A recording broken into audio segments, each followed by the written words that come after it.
Tu souhaites te lancer dans l'investissement immobilier, mais tu as toujours peur de faire des erreurs. Tu débutes, tu n'as jamais fait d'investissement et bien sûr, tu entends beaucoup de choses qui se disent à droite et à gauche comme quoi l'investissement locatif, ça peut être dangereux. Alors moi, c'est Carla, fondatrice de Audace. J'accompagne des personnes dans leur premier investissement locatif dans toutes les étapes de A à Z. Et aujourd'hui, je vais te partager 5 erreurs à ne pas faire pour être sûr de réussir ton premier investissement locatif. Alors, la première erreur, c'est croire qu'il faut forcément avoir une résidence principale pour se lancer dans l'investissement immobilier locatif. Avoir une résidence principale ne va pas t'empêcher par la suite de pouvoir faire des investissements locatifs. En revanche, fais attention à une chose. Si tu utilises toute ta capacité d'emprunt pour pouvoir faire un premier investissement de résidence principale, eh bien derrière, tu ne vas pas avoir de marge pour pouvoir investir dans du locatif. Tu auras tout mis dans ta résidence principale. Donc derrière, il faudra que tu attendes des années avant de pouvoir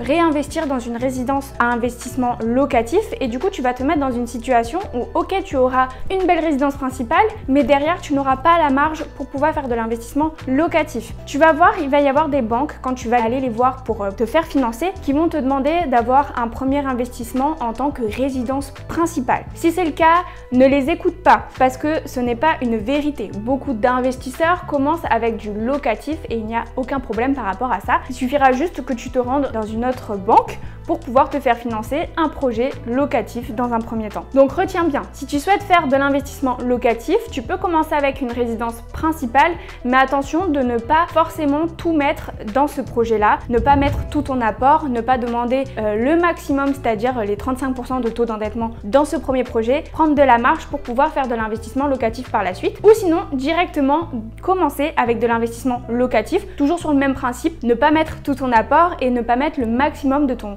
endettement dans ce premier projet. À retenir quand même que la résidence principale, je te rappelle que la vente est exonérée d'impôt sur la plus-value, donc la revente de ta résidence principale, et donc tu pourras aussi utiliser cet argent de la plus-value pour potentiellement te créer un apport par la suite et pouvoir investir un peu plus tard sur de l'investissement locatif. Mais il faut que dès le départ, ton investissement de résidence principale soit bien réfléchi. En général, la résidence principale, ça se fait sur du coup de cœur, donc fais attention, pense bien quand même, acheter en dessous du prix du mètre carré et toujours repenser à la revente de ta résidence principale. Si tu souhaites faire de l'investissement locatif, voici encore une erreur à éviter. C'est de faire un crédit sur du court terme. Forcément, ça rassure de se dire que tu auras pleinement remboursé ton crédit d'ici 10 ans, 15 ans, mais c'est pas la bonne solution. Aujourd'hui, pour faire ce qu'on appelle du cash flow, pour faire de la rentabilité en immobilier, il faut forcément faire des crédits sur des plus longs termes. On va aller chercher du 20 ans, voire du 25 ans pour pouvoir avoir des mensualités qui vont être réduites. Forcément, la contrepartie, c'est quoi? C'est qu'en face, tu vas avoir un intérêt plus important à rembourser à la banque. Tu vas devoir plus d'argent à la banque qui elle te prête sur de plus longues années. Mais le plus important dans l'histoire, c'est de te dire que toi, tu auras un cash flow positif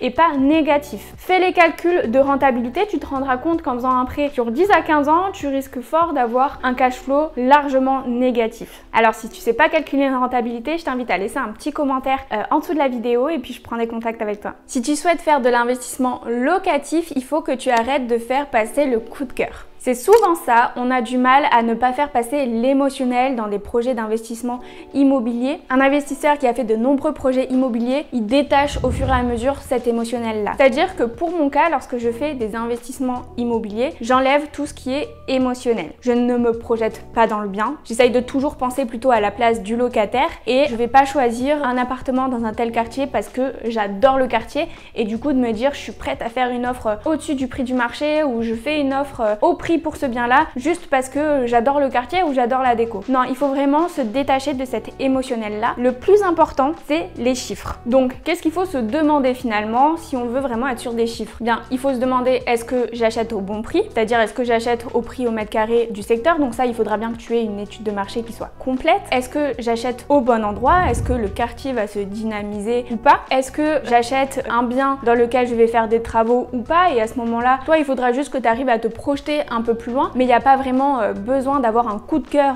décoration pour le coup. Et ensuite, bien évidemment, c'est est-ce que ce projet est rentable? Et donc ça, encore une fois, tu auras besoin de faire des calculs de rentabilité pour savoir est-ce que tu vas avoir un cash flow positif ou négatif. Ça, c'est très important. Et pour ça, il faut que tu connaisses finalement quelles sont toutes les dépenses inhérentes à ce bien. Par exemple, Un bien où tu vas avoir des charges de copropriété très élevées, même si la copropriété est magnifique, même si c'est très bien entretenu, même si tu as un ascenseur, même si tu as un gardien par exemple, ça va peut-être déclencher le coup de cœur pour toi. Mais par contre, retiens bien que ces charges de copropriété, elles peuvent anéantir ta rentabilité. Toi, tu vivras pas dans ce bien, c'est de l'investissement locatif. Donc, on évite d'aller sur ce genre d'investissement. Retiens bien concernant ce point-là aussi, c'est qu'il faut toujours prendre un projet dans sa globalité. Donc, il faut retenir qu'en investissement immobilier, tu achètes des mètres carrés. Donc, toujours vérifier que le bien que tu souhaites acheter, tu l'achètes au prix au mètre carré ou en dessous du prix du mètre carré du secteur. Ça, c'est très important. Ensuite, deuxième partie, être certain que tu vas pouvoir le louer au prix que tu espères pour rentrer dans ta rentabilité. Et pour ça,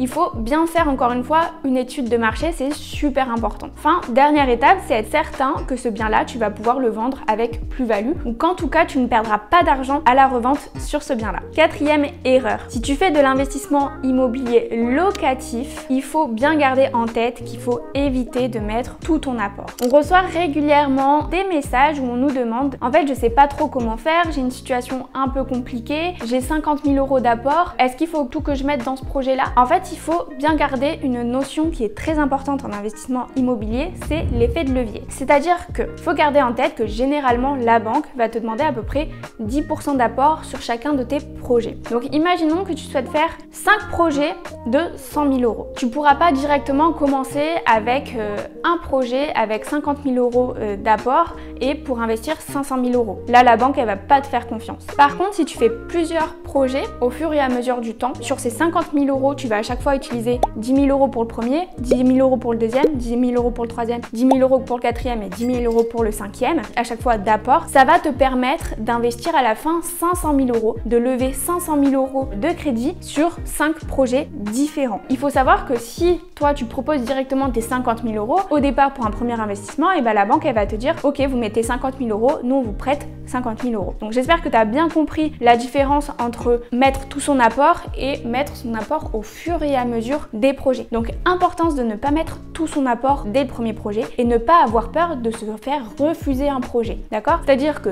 tu fais une première banque, tu proposes encore une fois le minimum d'apport. La banque te dit non, c'est pas grave. Tu continues et tu vas faire d'autres banques. Il faut surtout pas baisser les bras et se dire bon bah tant pis, je mets tout mon apport. Non, on évite ça. Bon, et enfin, dernière erreur à ne pas faire. Si tu souhaites faire de l'investissement immobilier locatif, il faut vraiment t'entourer d'experts et réussir à déléguer. D'ailleurs, c'est ce qu'on propose dans nos programmes d'accompagnement chez Audace. Chaque mois, un expert de son domaine, ça peut être comptable, ça peut être notaire, ça peut être avocat ou encore artisan, vient sur des lives avec nous, avec Audace, pour pouvoir partager finalement leur expertise, leur métier et comment t'aider toi aussi dans ton processus d'investissement. Et en plus de ça, on partage tous nos contacts de nos experts. Bon alors pourquoi c'est important d'être entouré d'experts dans leur domaine? Je commence d'abord par exemple avec la fiscalité. Bon, c'est pas donné à tout le monde de s'y connaître en fiscalité ou sinon il faut passer vraiment de très nombreuses heures à se former sur le sujet. C'est pour ça qu'on conseille toujours de s'entourer d'un expert en comptabilité par exemple, donc un comptable ou un expert comptable. Pourquoi? Parce qu'il va pouvoir te conseiller finalement sur la meilleure fiscalité à adopter en fonction de ton projet. Est-ce qu'on va partir sur du LMNP?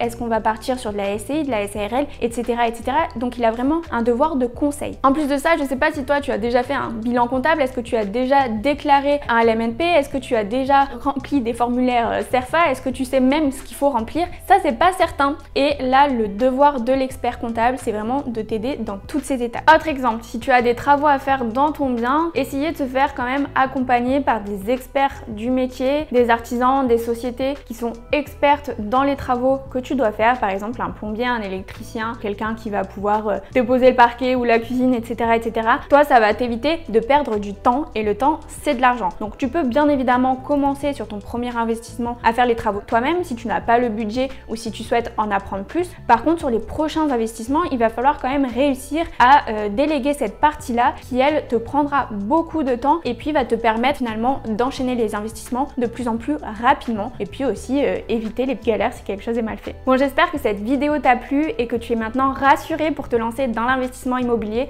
En tout cas, tu as toutes les clés. Et puis, si tu souhaites en savoir plus, tu peux nous contacter directement en laissant un commentaire sous cette vidéo, je te recontacterai. Ou sinon, nous envoyer un petit message sur Instagram dans Audace. On accompagne donc des personnes qui souhaitent se lancer dans l'investissement l'investissement immobilier dans toutes les étapes de l'investissement locatif, donc en passant de la construction du projet jusqu'à la mise en location finalement. Et donc le but, c'est vraiment de te donner toutes les clés pour réussir et éviter justement des erreurs. Alors n'hésite pas à nous laisser un petit commentaire, à liker cette vidéo et à t'abonner si ce n'est pas déjà fait. À très vite.